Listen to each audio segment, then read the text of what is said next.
me, it's not true. It never was, and it never will be. And I'm brought up to believe that this thing doesn't happen in this world. You know, in this country or the other countries are outside of the world, but not this part of the world. And so it's such a horrible thing that maybe I don't want to believe it, you know. But to me, it's not true. She never died. She still exists. I'm Annie Mae, and that's Kamuk Banks in the dark shirt. We made the statement when we were arrested in November 1975. We are proud of being born Indian. We are tired of watching our people die of injustice in this country. We pledge our lives not to tolerate that abuse anymore. And if we are killed in the struggle, we will die with pride, knowing that our children are that much closer to victory.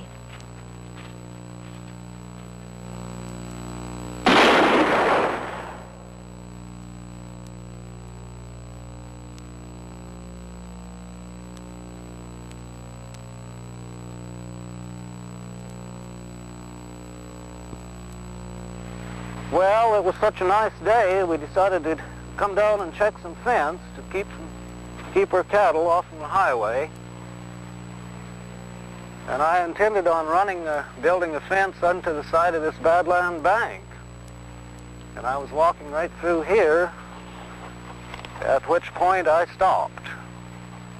Because it isn't every day you see someone laying out in the cold. And one of the first things I did notice about her was that her fingernails were extremely long, and the fact that she had this large turquoise bracelet on her hand that drew my attention.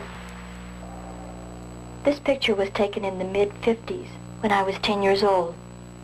I grew up on the Micmac Reserve in Nova Scotia, Canada, with 2 sisters and a younger brother. Part of the year we lived in a wigwam in a forest called Pine Tree. Our house on the reserve seemed so large because we had no furniture. We played hide and seek in the empty rooms.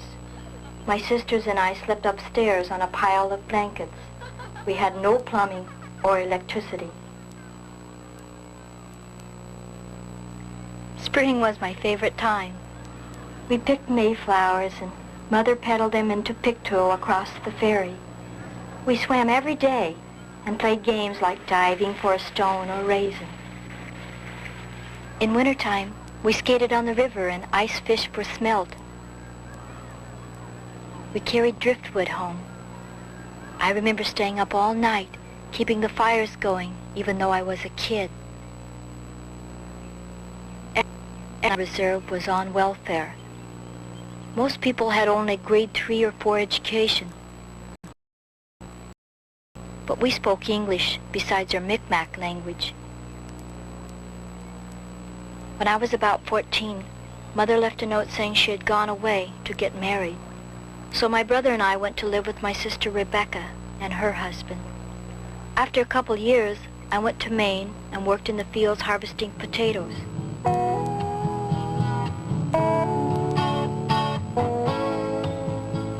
Hey, broken arrow, Indian man, come weave your spell on me. Look at the corner of your magic eyes and tell me what you see. Your Navajo wool around my bones and heal me with your hand.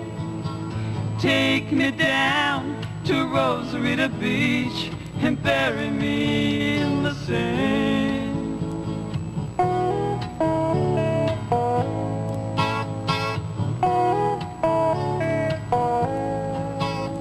Trade me infinity, sweet Indian man, and hold your mirror steady. Look into my loving heart and tell me when you're ready.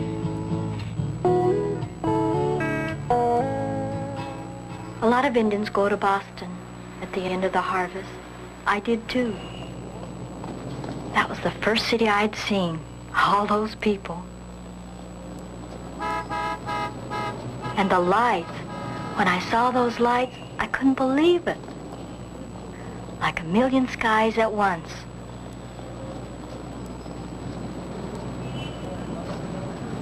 Mary and I got an apartment in the Roxbury district, and I got a job in a tent factory. I married Jake, an Indian from back home, and we had 2 beautiful daughters. Then Jake got involved with a white woman, and our life together ended. I was lost for a while, but I began meeting with other Indian people, and we talked about problems, especially drinking problems. We founded the Boston Indian Council, sort of a friendship house. We had this a demonstration at Plymouth Rock. It was during Thanksgiving in 1970, and this was made up of a lot of AIM people and a lot of Indian activists from various organizations. Annie Mae was there. She was one of the people that took part in this demonstration.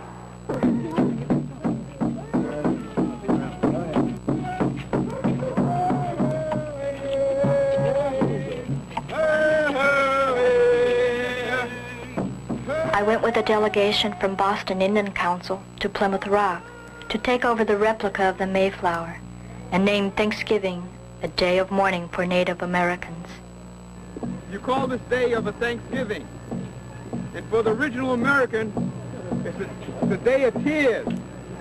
He's seen his very mother raped and stripped.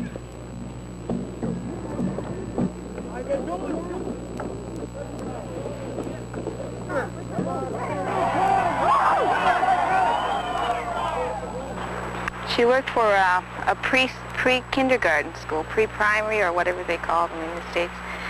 And it wasn't Indian children, it was all different races, like, you know. There were blacks and whites and every other color. Working with children, I became more interested in education. I realized that many problems of Indian people are caused by boarding schools where children are taken from their homes and bused hundreds of miles, sometimes even out of state, and it's still happening.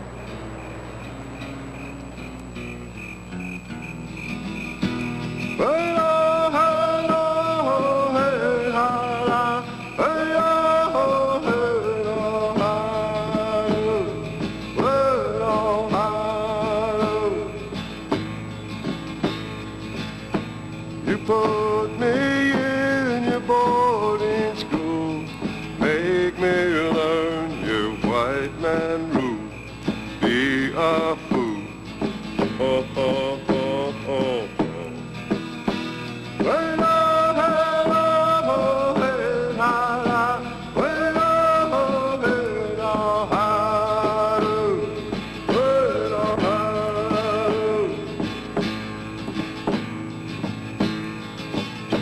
do. You make me leave my home, my friend. Think I'll go back there again. Relocation, extermination. Oh, oh, oh, oh. Well, oh, hey, la, la. Well, oh, hey, la, la. Well, oh,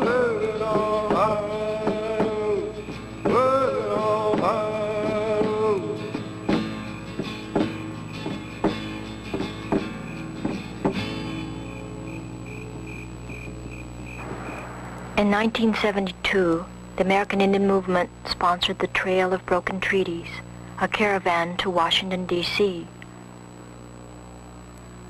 Well, prior to our arrival in Washington, the Bureau of Indian Affairs and the Interior Department, they were telling us, on one hand, that they would cooperate with us and they would help us to secure housing and things of this nature. But when we got to Washington, see that to obstruct our activities. Our people came hundreds of miles from all over the country, the old and the young, many tribes, from many Indian nations. We came to protest our living conditions and other indignities, like sterilization of our women. There were many disappointments, but what happened at Arlington Cemetery was the worst. We wanted to hold traditional religious ceremonies at the graves of 2 of our Indian brothers buried there. Ira Hayes had helped raise the flag at Iwo Jima in World War II. And John Rice, a Korean veteran who they wouldn't bury in an all-white cemetery in the Midwest town where he died. The authorities denied us religious freedom. They said we couldn't hold our ceremonies. The Bureau of Indian Affairs, which is supposed to protect Indian people, had become the enemy. We took over the building and stayed most of the week. Annie Mae was very actively involved in the events that took place in Washington, D.C. As a matter of fact, I believe there are pictures that were taken from that time where you can see Annie Mae standing in the front lines with other men and women when it was thought that it would be necessary for us to fight with federal forces at that time to keep them from evicting us. And Annie Mae was always willing to fight, willing to stand for her principles. In the end, the government called us militants and said we vandalized the building.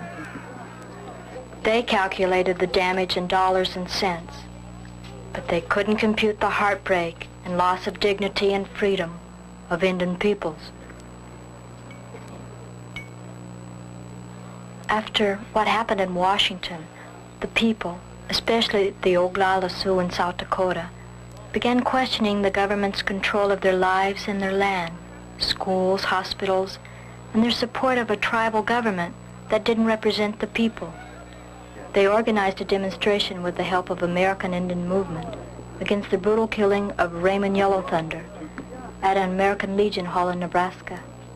Then Sarah Badhart Bull and a delegation went to the Custer Courthouse in South Dakota to demand justice in the murder of her son Wesley by a white man. Requests were ignored in Custer, and things got out of hand. The demand for justice became a riot, and the courthouse was set on fire. Many people were beaten and injured. Then our people tried to impeach those in control, especially the Oglala tribal chairman, Dick Wilson.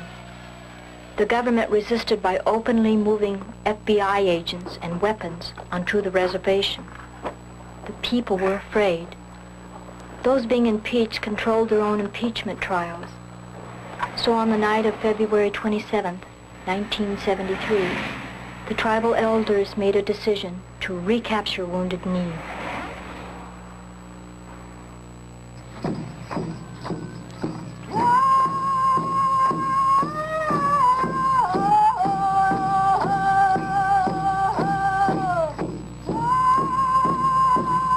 And when the sun came up the next morning, it was on a free Oglala nation. Wounded Knee lifted the spirits of Native Americans across the country and brought people together from many tribes.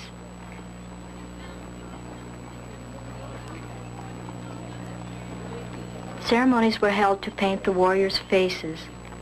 That means they accept the possibility of death. I left my children with my sister and went to Wounded Knee with Nogishik Akwash. That's me digging a bunker with a golf club. The first time that I met Annie Mae was at Wounded Knee, and she had came in there with Nogishik, her companion, and they wanted to do whatever they could to help the movement and help the struggle at Wounded Knee. Morale was high inside Wounded Knee. We all worked together doing whatever needed to be done. We set up sleeping quarters, a clinic, communal kitchens. We women rolled cigarettes for the men in our spare time. We unraveled sweaters to make mittens for our warriors, and we took up weapons. Military equipment was everywhere. Army tanks with armored personnel carriers, FBI agents, and United States Marshals surrounded Wounded Knee and set up roadblocks and arrested anyone leaving the village. They tried to starve us out by cutting off our food supplies, and they controlled our communication with the outside world. Federal forces destroyed homes and private property. Life was hard. There was not enough food to go around, and our usual ration of 1 meal each day was cut in half.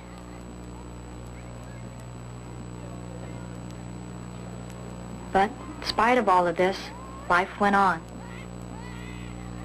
There were births and marriages. Nogishik and I were married in a traditional ceremony. A lot of our friends gave flesh offerings in the old way. Both her and her husband had brought supplies through the federal forces and into Wounded Knee.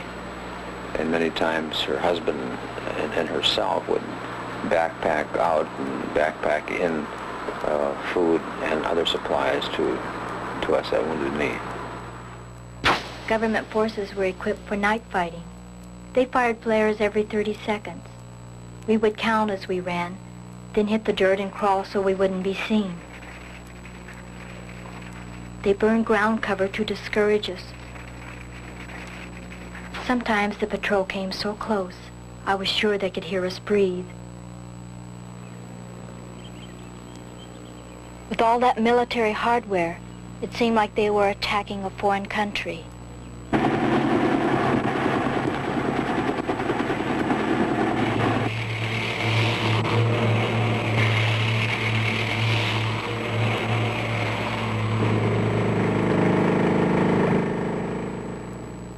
We were willing to die for our cause, and sometimes our warriors shouted at the military forces, "Are you willing to die for money?"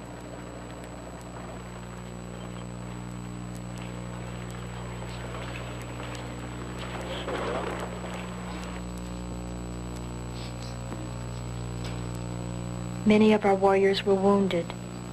Frank Clearwater and Buddy Lamont were killed by government forces. We buried Buddy in the Wounded Knee Cemetery, close to the mass grave of 300 of our people, mostly women and children, who were slaughtered in the Wounded Knee Massacre of 1890 for performing the sacred ghost dance. The thing that she wanted to strive for and work for was the spiritual aspect of the movement itself. She wanted to raise the level of spirituality that was inside the movement to one of being the primary moving force of the American Indian movement. And she worked very hard at that.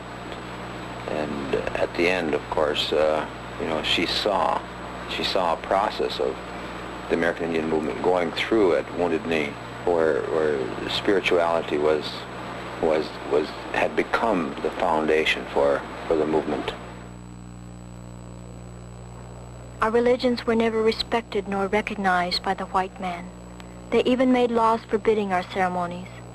During our Wounded Knee occupation, the sacred ghost dance was performed for the first time since the 1890 massacre. Some people saw a sweat lodge for the first time and took part in the purification ceremonies.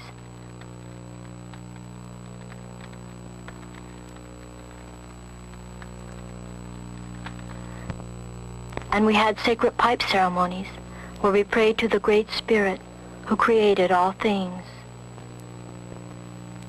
Spread the word of your religion, convert the whole world if you can. Kill and slaughter those who oppose you. It's worth it if you save one man.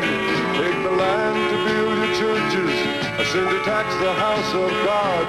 Take a child while he is apples for the mine and spare the rod. Go and tell the savage native that he must be Christianized. Tell him end his heathen worship and you make him civilized. Shove your gospel, force your values down his throat until it's raw. And after he is old, turn your back and lock the door.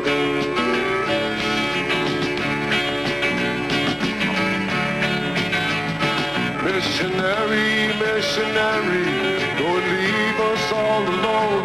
Save the soul of all you white men, we've a God of our own.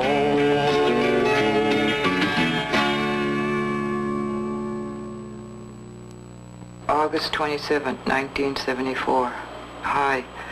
Thought I would drop you a line to let you know what I am doing. I am working at a the legal office right now, answering phones and doing whatever needs to be done. It is very exciting, and I really enjoy doing it. And I get to know just what is going on and where. The trials are going very well, considering the charges that the men had against them. She just came here to help out with the school, to see what she could do to work in the classrooms, help out with the kids, and she was a really good person. Like I told you, she knew a lot about traditional ways, especially for women, you know. She could teach those things, and she came here to help out as much as she could with the kids here. She'd tell the kids stories, and everyone would listen. She was real soft inside, you know, her heart was soft. She'd really touch the kids, you know, talk to them, and she'd, you know, brush their hair or whatever when she was talking to them. She was the mother type of woman. I sure miss my whole family. It has been so long since I have been able to spend any time with any of you. And of course my girls, I don't call or write to them very much, because I know that Jake has been telling them how no good I am. He took them away because I went to Wounded Knee. He turned out to be such a sellout. He could never see beyond his nose. One of her goals was to get her children back. And she told me that she knew that even though the state had taken her children and she did not have access to them now, that through her involvement in the struggle, that she could maybe do the most good for her children. Maybe this was the way that she could do good for them more than if she had them with her. And that this was her way, that's why she believed very much in the struggle, that the things had to be made better for the children. Violence on the Pine Ridge continued even after Wounded Knee. There was a lot of hostility and distrust between the tribal chairman and the traditional people. The government continued to support the tribal chairman, even when its goon squad terrorized the people. There were many murders and near murders.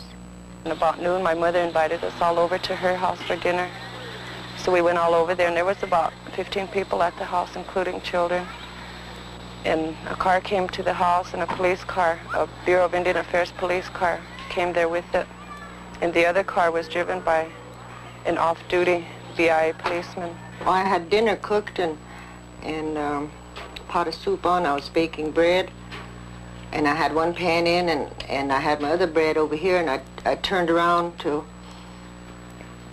facing the cupboard to get my other pan to put in the oven, and as I walked up facing this cupboard, bullets just started flying. One of the police officers told me that there was over 24 bullets, and out of 11 people here, 5 of us got hit. My grandson was hit on his left arm and on his left thumb. And even as Jess Trudell was shooting, Joe was at the door and he held the door open, and this one ran in. I don't know how in the world she missed getting hit.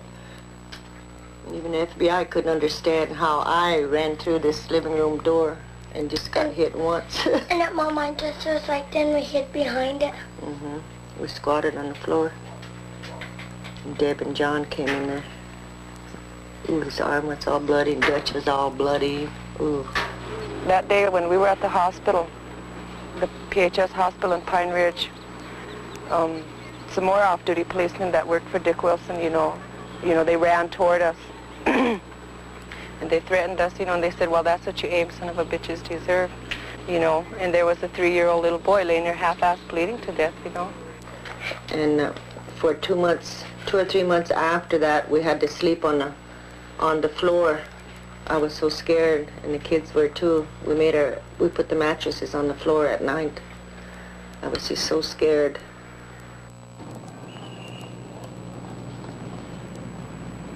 What is the function of the Internal Security Branch of the FBI? The FBI does not have an internal security branch. We formerly had a domestic intelligence division, which has been reorganized. That division encompassed a wide range of intelligence activities, including foreign and counterintelligence activities. We currently have a domestic security and terrorism section of our general criminal division. Is the American Indian movement considered to be a terrorist organization? In regard to acknowledging investigations of domestic groups, the guidelines preclude and Attorney General's instructions preclude either confirming or denying investigations of such groups. The more you investigate the FBI, the more you realize that almost all of their resources are put towards political work, and almost nothing is done in terms of criminal activities. These AIM programs are part of what was then called the Domestic Intelligence Division of the FBI, which within that division are internal security branches, and within those branches are sections such as Section 157, which is Indians, Black, and Spanish surname programs, Section 170, which are the snitches and provocateurs that are put into the 157 programs to destroy political and spiritual movements of Indian people. After these sections were exposed, and as a lot of the illegalities of the FBI have been exposed in the last few years, they've changed some of the names of the programs around, and they've changed some of the numbers around, and they've tried to hide these activities within the false front of doing criminal work. And to label political work as criminal gives the FBI carte blanche to do anything they want against people. Is there a section in the Domestic Intelligence Division specifically concerned with Native Americans? Not to my knowledge, no.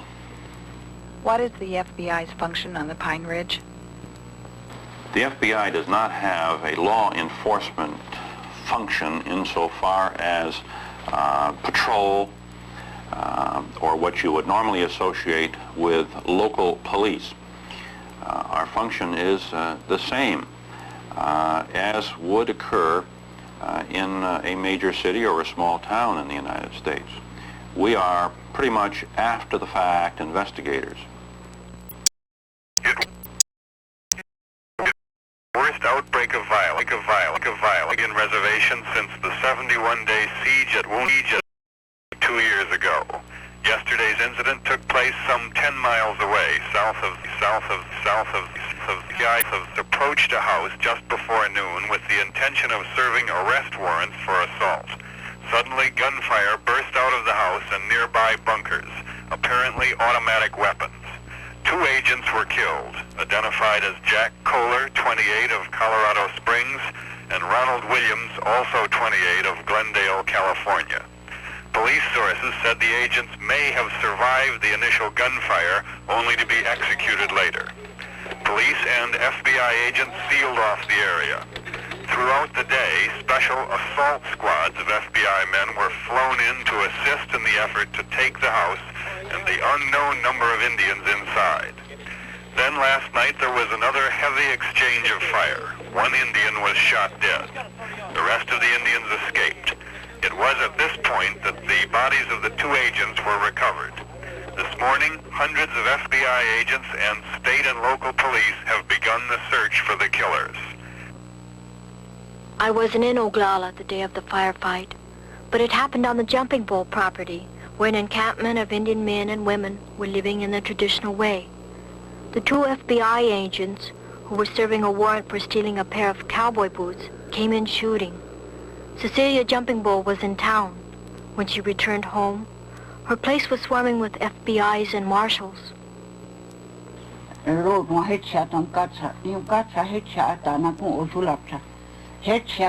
gun FBI's and the marshals and had machine guns.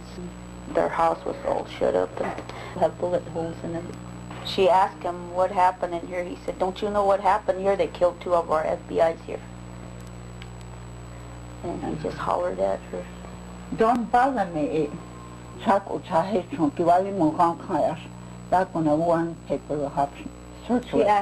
for a search warrant, and she asked if anybody gave them permission to go there and do that.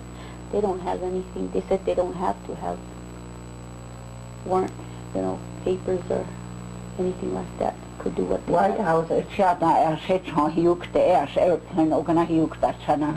There's one on his, there's a search warrant on the way from the White House, wherever that is, but, it didn't come in yet, but they could do what they like. And their beds were all turned over, and boxes were, you know, what they have and clothes they have in there. And their clothes they have up hanging in the closet were all full of bullet holes. And they shot at all the pictures, that Indian pictures that were hanging inside. Have Indian designs, and my brother's pictures and my cousin's pictures. And the place was just, it's just, what do you call it, tear gas, smoked. 3 rooms,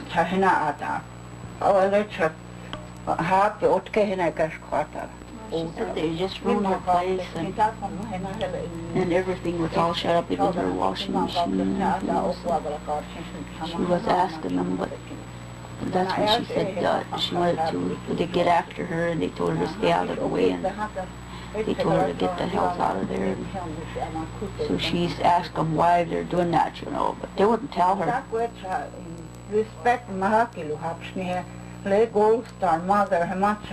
And so pretty soon she said, well, I'm a Gold Star mother. If you want to kill me, if that's the way you want to do it, well, why don't you kill me here? Because you killed one of us here anyway. You don't like us Indians, why don't you kill me too?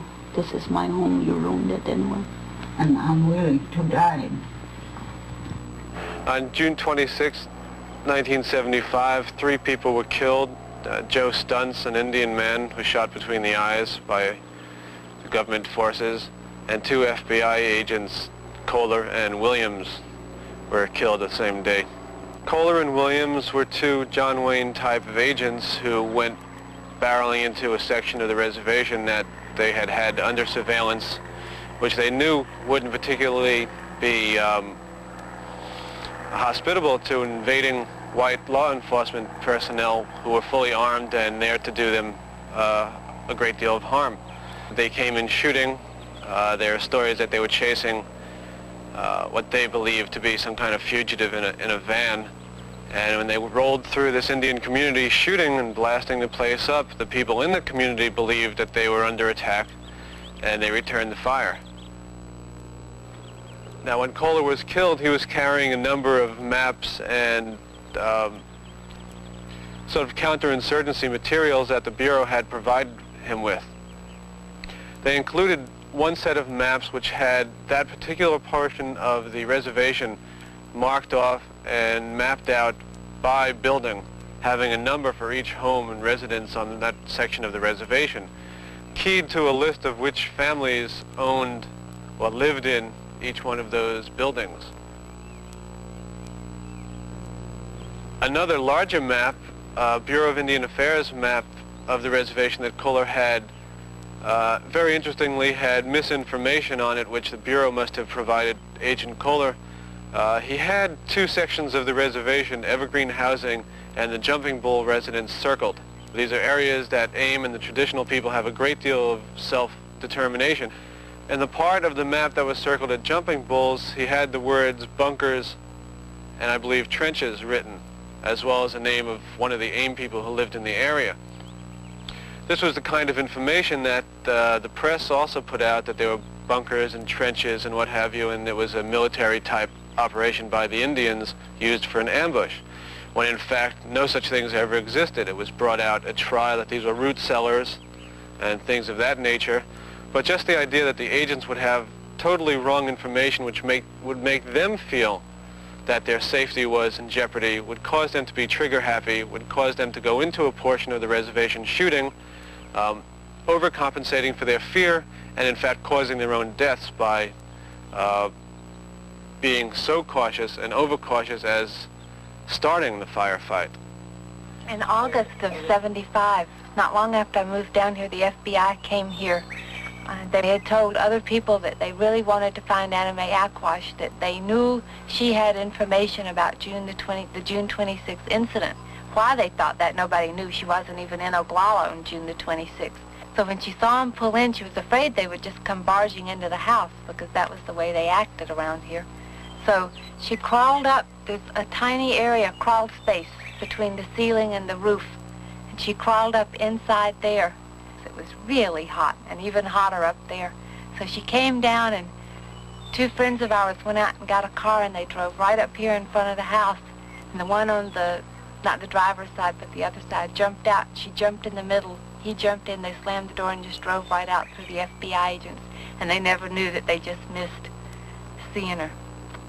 The same day as the Jumping Bull shootout, Tribal Chairman Dick Wilson was in Washington, D.C. in secret negotiations for the Sheep Mountain area. He signed over 1/8 of the tribal land, including mineral rights, to the National Park Service of the Department of the Interior. A BIA report showed the area was high in uranium. Natural resources on Indian land was a bigger issue than any of us realized at the time. That summer after the shootout, FBI's were all over the Pine Ridge Reservation, searching for the killers of the two agents. People who'd been camped at Jumping Bulls gathered at Crow Dog's Paradise. I was there too. 1975, when she was in jail.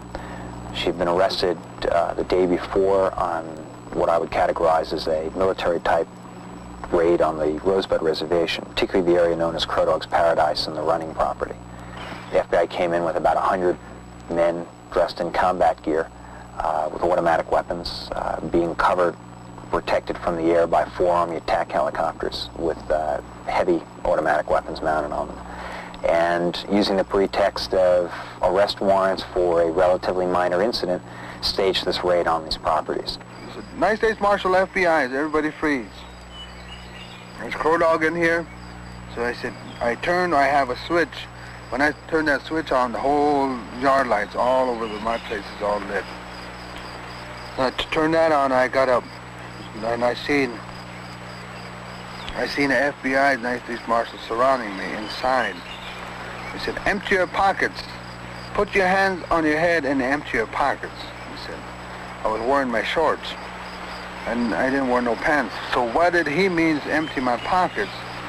If I made a move and pick my pants and empty my pockets, I will be assaulted and defend myself and I will be killed there. But I do believe, so I didn't. I said, hey, I didn't wear my pants. I have a 3-year-old son his name's Pedro. He's born inside Wounded Knee. He was sleeping on a bed and the FBI said, is that kid that was born inside Wounded Knee? And they threw him across the room, him out of his sound sleep. They threw food and clothing all together on the floor. They looking in my commodities, the government commodities. Go ahead, take them back. I said, you see what's in front of you, how you treat us. That's what you make us live on. I said, take it back when you go. Take it with you. When they took me out, the woman camped at Crow Dog's Paradise, and everybody was handcuffed under the shade, under the arbor. And about 40 FBI United States Marshal with M16 and shotguns pointing at their head. And some of those little kids, they don't wear their clothes, just Pampers. So I told him, at least you could give him a blanket. I said, just shut up, you're under arrest. You're under custody of the FBI United States Marshal. When they take me back towards the pier, they stopped 2 times. Can you outrun the M16, Kurt? I'll give you a free man. I said, no, I could not outrun the M16. Annie Mae is a strong woman. Anybody sick, she's going to go over and help them. If anybody is hungry, she's going to go over there and feed them. And if anybody needs something, she's going to help. And they had no search warrant when they took Annie Mae. They handcuffed her and shackled her. And they treated her very mean for a woman to be treated. They told her that if she didn't quit having an attitude that she was having, fighting for her Indian people, that she would be dead within a year. The FBI told Annie Mae that. I woke up hearing someone saying, let's cut it. Cut open the tent.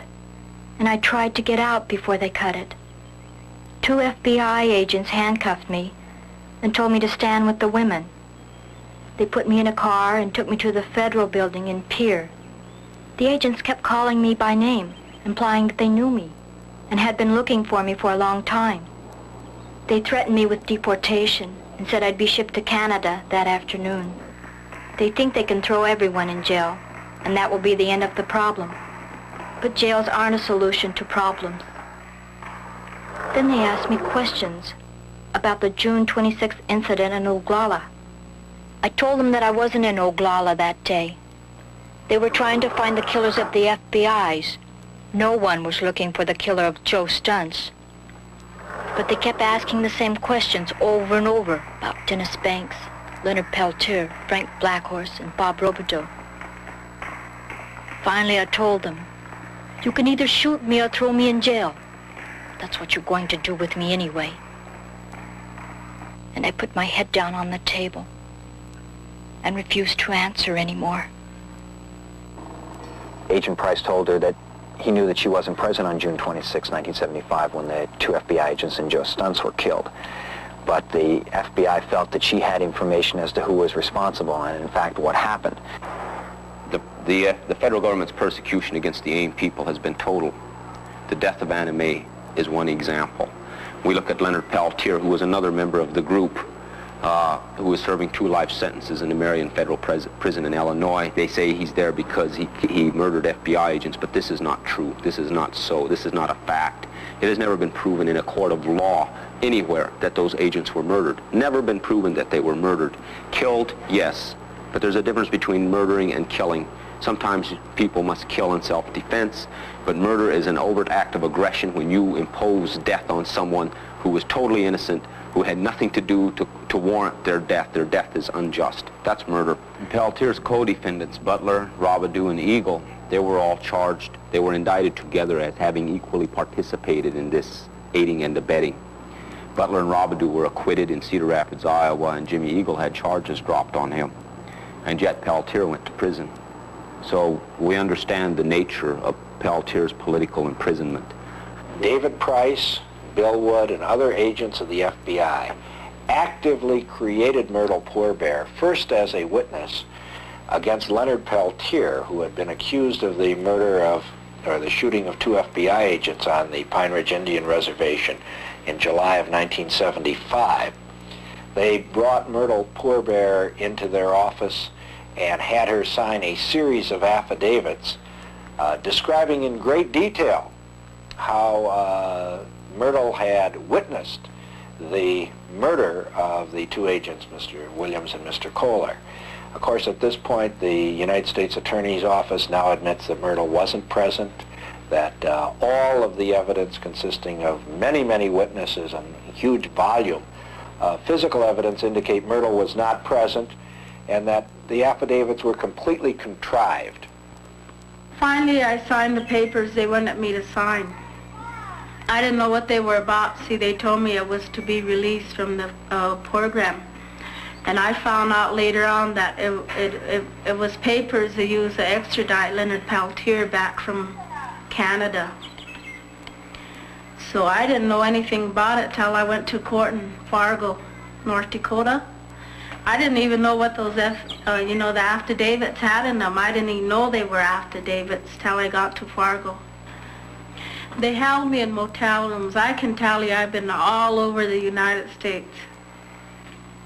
From one place to another. I had security guard 24 hours a day. It was really awful. I was in protected custody when they found Annie Mae AIM's body on the Pine Ridge Reservation. And I don't know Annie Mae. I don't know her. I don't know how she looks. But they took me down to the morgue and they showed me Annie Mae AIM's body. And they said that if I wasn't, willing to go along with what they do, then that's how I was going to be laying like Annie Mae. And Dave Price told me himself that he knows who killed Annie Mae. And he said that if I didn't listen to him, then they were going to do the same thing to me. They also used to show me pictures of the FBI agents, of 2 that were killed in Oglala. They used to show me those pictures before I go to bed. and they used to ask me how it felt to be present there. They try to, you know, work my mind in a way where, you know, I'll make myself believe that I was there and I saw all the shooting, but I didn't. People that were affiliated with AIM and the traditional people that were murdered, imprisoned on trumped up evidence and charges.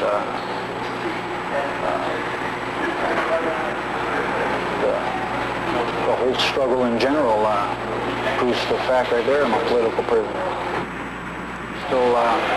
We're still struggling for our self-determination, our sovereignty, our nationhood. Annie Mae and myself, we were always talking to the elders.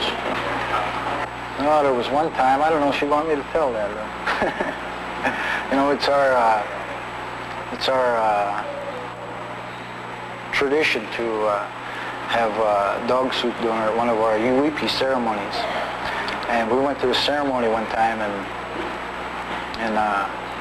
we had dog, you know, it's after the ceremony. See? And we were coming back, we were walking back, and me and Annie Mae, Dino, Neelock, I think Gene Day was there, myself. Anyway, Annie Mae says, man, that was good pork we had, you know. And I said, pork? I said, that wasn't pork, that was dog. She said, no, that's pork. When she swore up and down, it was pork, you know. And he teased her about that for, days, months. I'm a prisoner of war. And depending on the justice system to give me some fair justice, which I didn't receive at my trial. I have over a dozen irreversible errors. There was no evidence, no eyewitness evidence. There was some very weak circumstantial evidence that I was convicted on. And I'm depending on my people helping me receive some justice. Occasionally I realize that it comes to me, I guess, that I'm doing 2 life sentences and I'll never go home again. But I try not to think of that.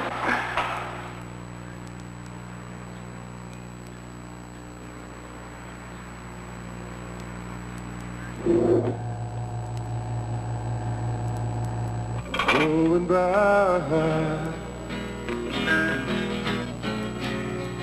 to the land I love, going back to where the truth began.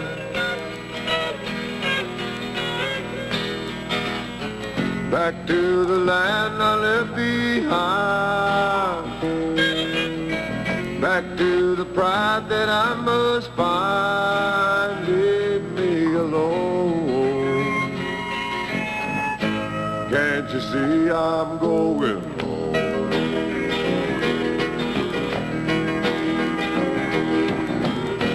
Going back.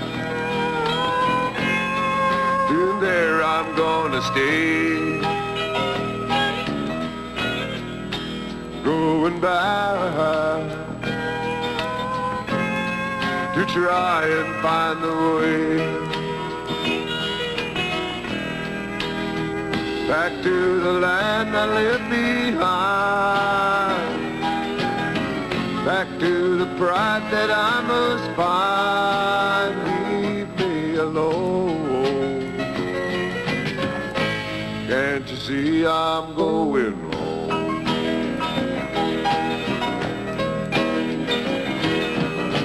Back to the mountain and the prairie, back to the desert and the hills,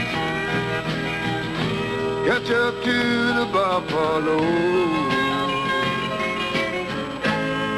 and where the rivers flow.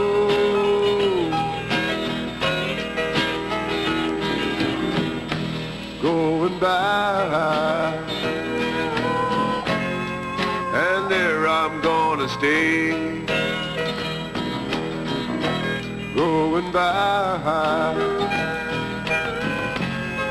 to try and find the way back to the land I left behind, back to the pipe that I most find. Leave me alone. Can't you see I'm going?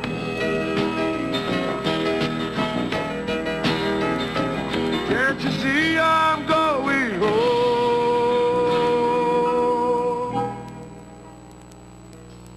Wednesday, November 19, 1975. Hi, sister. How are you? I am fine, but I'm sure you will be surprised to hear I'm in jail in Vancouver, Washington State. I was arrested Friday night, November 14th, in Ontario, Oregon, along with Kamuk Banks, Bruce Redner, and Kenny Loudhawk. We were traveling in a station wagon and mobile home. Kamuk and I were in the mobile home. They shot up the windshield, and they handcuffed us behind our backs and made us lay face down on the interstate highway, although Kamuk is 5 months pregnant. They fired over our heads at a man they said was escaping over a fence. They were looking for Dennis Banks and Leonard Peltier. They said we were carrying dynamite, but the newspapers have pointed up a lot of holes in the FBI story. Then they couldn't find the evidence. Now the police say it was destroyed. They're sending me back to Pierre, and I know I'll be sent up. South Dakota is a very racist state. My efforts to raise the consciousness of whites that are so against Indians was bound to be stopped by the FBI. But no sweat. I'm in all the way, and I'm not going to stop fighting until I die. I know that sooner or later I'm going to be killed. But I hope I'm a good example of a human being for my Micmac tribe. I keep that in mind in all I do. I quit drinking when I left Boston, and I don't smoke grass. I miss my girls so very much. Please save these letters for them. No, Annie Mae was not actually arrested on a weapons charge there. She was kind of held on that charge, and those charges were never pressed against her. There was, however, a federal hold outstanding against her from Pierre, South Dakota. She had missed an appearance a few weeks before on her weapons charge stemming from the Rosebud raid in September. Annie Mae had missed this court appearance through no fault of her own. When they took me to the courthouse in Pierre, Judge Marriage scheduled my trial for the next day and said I didn't have to spend the night in jail. So I went with the members of the defense team and everyone who was charged but not in jail to spend the night in the St. Charles Hotel. We realized we were under surveillance. I began to suspect it was only me they were watching. They thought I could lead them to Dennis or Leonard. I knew I'd never get a fair trial if I stayed there. So when I saw my chance, I just walked out of the hotel and down the street.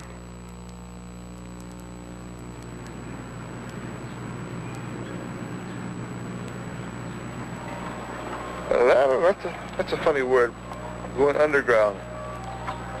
It's like I said, if you want to hide, put it in plain sight. Annie Mae didn't go underground. She was out here working. She was out in plain sight. I guess the authorities who were looking for her for whatever trumped-up charges they had just couldn't figure this out. And so they were looking in the most unlikely places where it could have been. I don't know. Not having that type of mentality. But she was visible. And the day that she was going back to the battlegrounds, the war in South Dakota, she was dressed like any other normal young lady would be dressed to go to travel on an aircraft. She had a nice sweater and a skirt, appropriate shoes and all the different extras. And so we were teasing her about this. Teasing her, she had to be careful about how she stood. Not to be standing around tough because she was wearing a skirt and not jeans anymore. And we just kept on teasing her about it. And on the way to the airport, we had teased her so much that when she got out of the car, she told us that she'd be getting even with us. Well, that's not quite the word she said. She had an adjective that I won't repeat. But all in joking, of course. I wish she could have. Because we never saw her again after that. Remember, Rosa, that letter that she got after, remember she wasn't even out there the day of the shooting, so remember she got that letter, and it had, if you testify, what were they going to do for her? They're going to give her a different ID. Yeah, give her a different name and job and everything, you know, and then if she testified. And that was just the setup for Annie Mae, and because Annie Mae didn't know nothing, she wasn't even out there that day. And that's how that got started, that she was an informer, and because she wasn't no informer, and everybody knew that. In that letter, they said they'd give her new identification and all that. Shit, Annie Mae didn't want no new identification. Once in, then always in there. Be no honking. They should go to the goons and talk like that to the goons. You know, the goons really want to be white people. They'll take the money. Remember the little kids, they used to play cowboys and Indians? Now they play FBI's and Indians. That's what they play, you know. That was the last person that I thought would get killed was Annie Mae. I was thinking, I mean, why her? I mean, because she's so... She was good to everybody. Everybody in. Like me, like I still can't understand. How come her looks like she should be alive today? She never cried about nothing. She's just good-hearted. She's just a good-hearted woman, but she just... I don't know. She just really...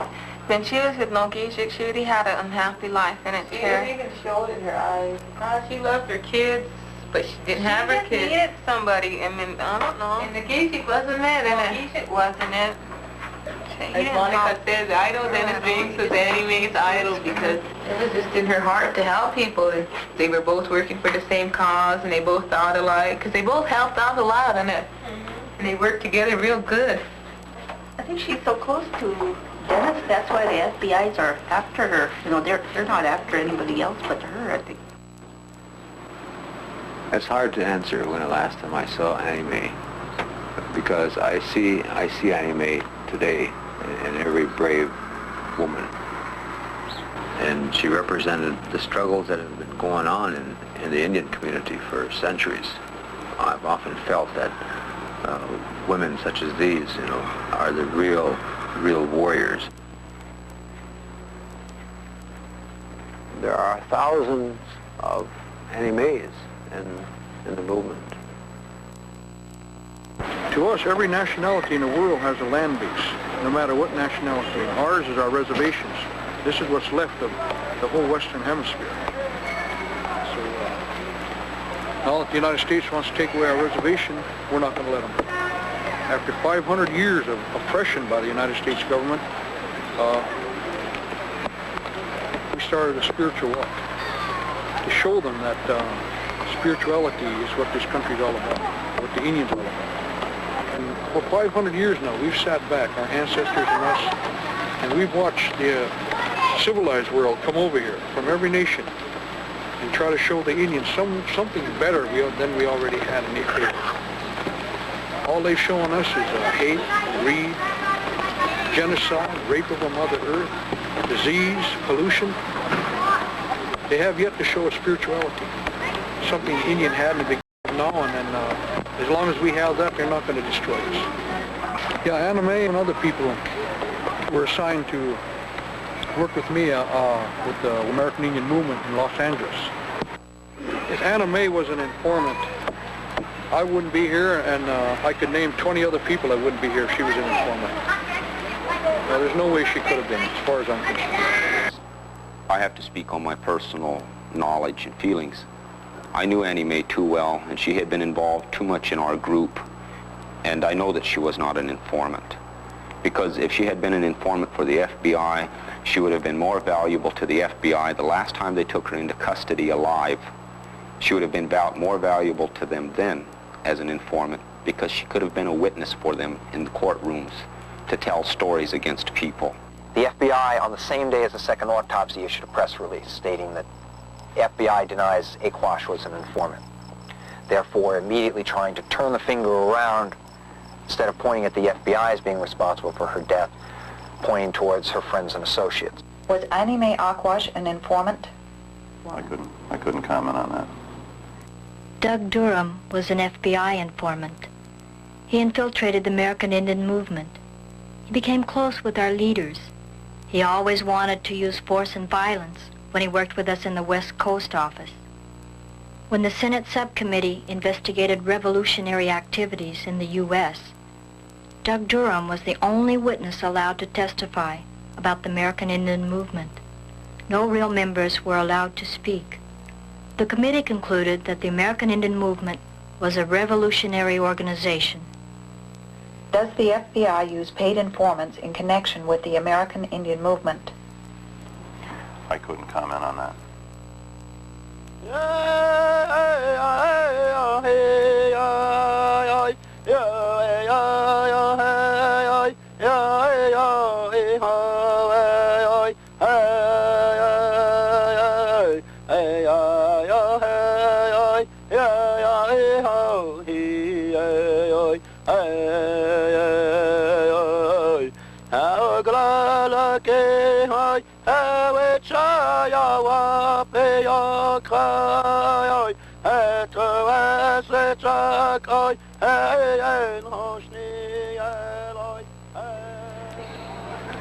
Anyway, she said that she had a dream, and I don't know, she always wanted to know how the spirit world was, you know, after death. And in her dream, she dreamt that, I guess, grandfather, Tukashila, was going to take her into the spirit world. And she felt like she was leaving her body. But she said she looked back and she'd seen all her people here on Earth yet. And she knew she had to come back because she had more work to do here for her people. So she asked them if they could just let her have a little more time. And she said she felt herself coming back. But she knows she said it was such a beautiful feeling. There's nothing like you never felt before. So she knows that, you know, after you die, she said it's, you know, it's the beautiful world you go to. And she always talked about how she always wanted, after death, she'd want to be an eagle or some kind of bird, because she always wanted to be free, you know, go where she wanted to, anytime she wanted. And she told me that Agent Price told her that if she didn't cooperate with the FBI, she was not going to live out the year. And she didn't. You know, I don't know who the individuals were that carried out the act of killing her. And I believe that the way the FBI operates, that they did it in such, that it's possible that they did it in such a way that someone other than an FBI agent put the bullet in her head. But I know that that was their plan, because she told me that David Price told her he would see her dead. She told me this, and it worked out that she is dead. Well, the FBI called me, and they told me that identification came from Washington. That's what they said, yeah. That it was Annie Mae AIM, that she had died of exposure. And that's all they said. Then there was nothing. No, I'm sorry or anything like that. No, just a blunt thing. In this instance with Annie Mae AIM, I think it's very important to note that the FBI was the one that took the initiative to try and identify the person, the unknown person, who was found on the reservation. The FBI felt it very, very important that the identity of that person be established in the interests of propriety, the interests of legality, the interests of solving what could have just resulted in someone being buried and never having their identity established. And you have to recognize the needs of a family of a person who would then live on for years and years and never know whether their daughter or sister or wife, mother, might still walk through the door someday, because you never know what happened to them. So the FBI did take the initiative, and it was through our initiatives that the body that was found on the reservation was identified as Annie Mae AIM. They could have made their identification by dental charts. It's the most logical way. You know, it's usually done that way, all right, when they can't make identification. But they said they had to cut her hands off to send them to Washington, D.C. to make this identification. But I understand the nature of war.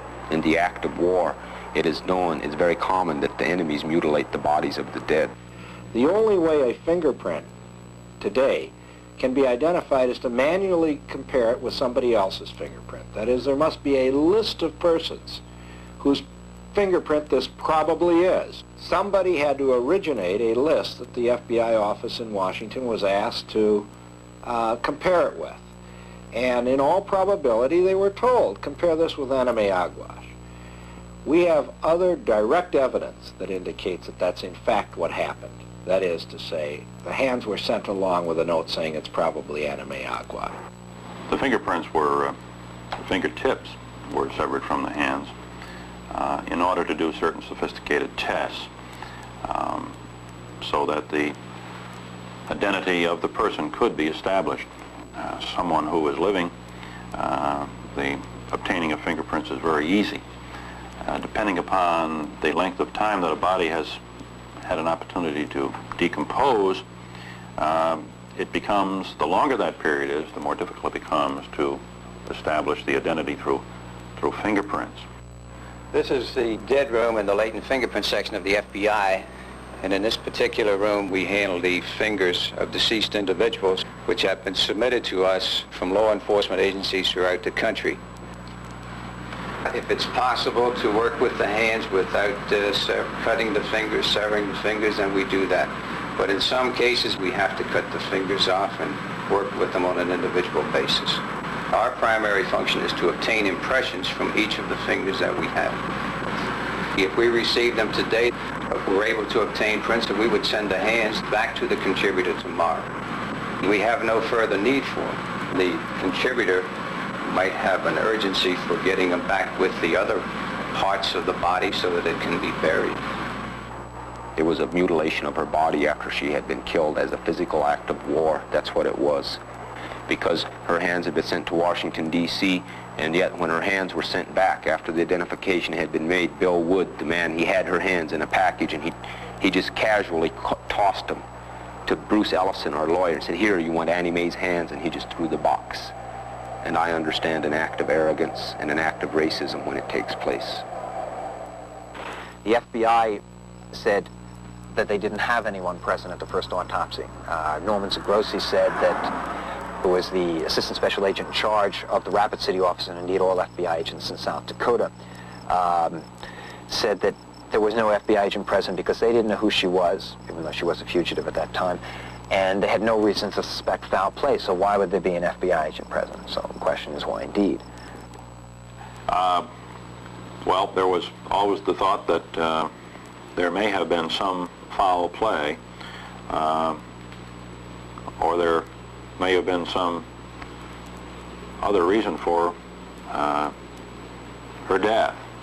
And it was felt very important that to establish whether there was any foul play or not, that the body should be exhumed and re-examined. Well, Annie Mae's body was found on the 24th of February, and she was identified on March 6th, supposedly after her family was contacted. Well, her family immediately contacted the Wounded Knee Defense Committee in Rapid City and requested that we somehow obtain a second autopsy.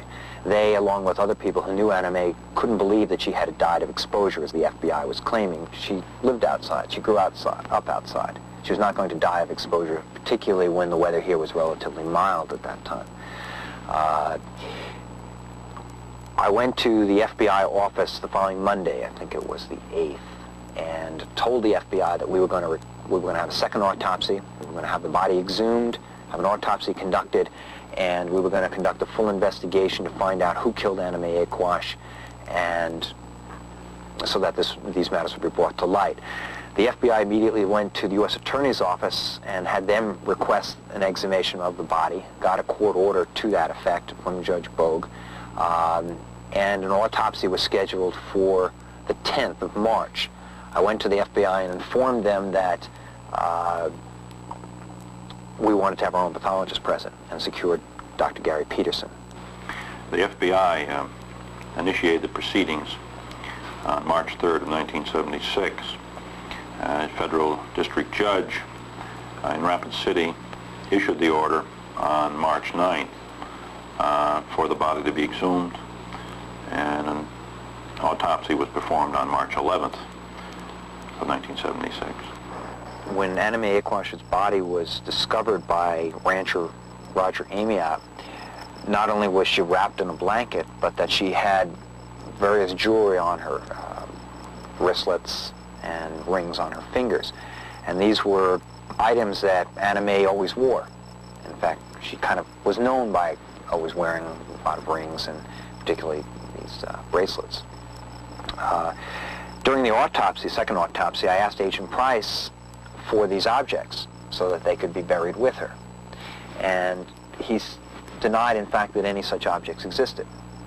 Dr. Peterson spent less than 2 or 3 minutes examining Annie Mae before he came out and said that she had been shot by someone placing a small caliber pistol to the back of her head and pulling the trigger in execution style. And was amazed that Dr. Brown could have missed such a point.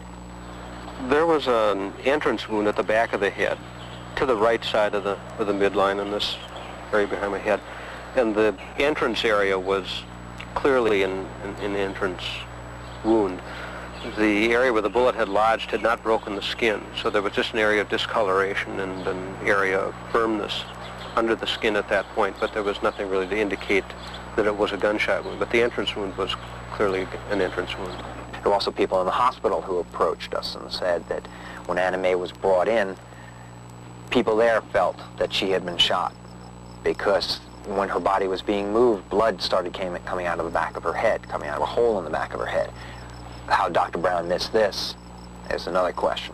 I guess I'd rather not comment in terms of absolute terms like complete and thorough, but I think the case speaks for itself to a certain extent, and would say that it was not all that difficult to find the bullet. The Annie Mae Aguash case is within our jurisdiction in that it was a crime on a government reservation, to wit, murder.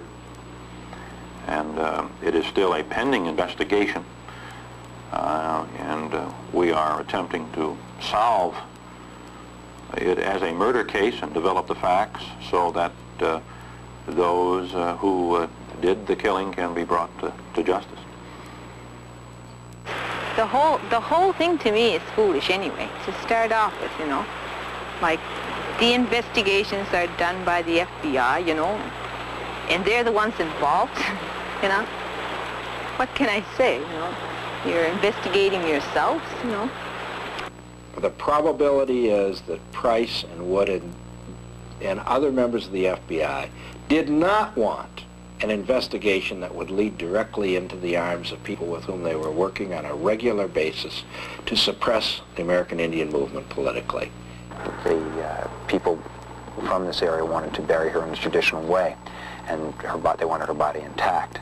I asked William Wood, while the autopsy was being conducted, if he had brought down her hands, and he said, "Sure, I'll go get them." And this is Agent Wood. And Agent Wood went outside, probably to his car, and came back with a box and walked up to me and with a big smile on his face said, here are her hands. Take them." She don't want to be beaten by white people, by white men. She'd rather be free, free in spirit and free in heart, for her nation. That's why they found her dead. And that's why the FBI cut her hands off and sent them to Washington, D.C. for fingerprints. And that's why they buried her remains at a Catholic cemetery in the Pine Ridge Indian Reservation with no name on the grave. When they told her family it was Annie Mae, they said, well, she died of exposure. She had froze to death, but no. Independent pathologists found she was shot in the head, shot in the back of the head, right here. Close range. They found her in a blanket. Half her face was bashed in. She had no teeth. That's the kind of attitude Annie Mae didn't want her children to live. She didn't want her children to grow up and face that attitude. Hey, hey, hey.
Hey,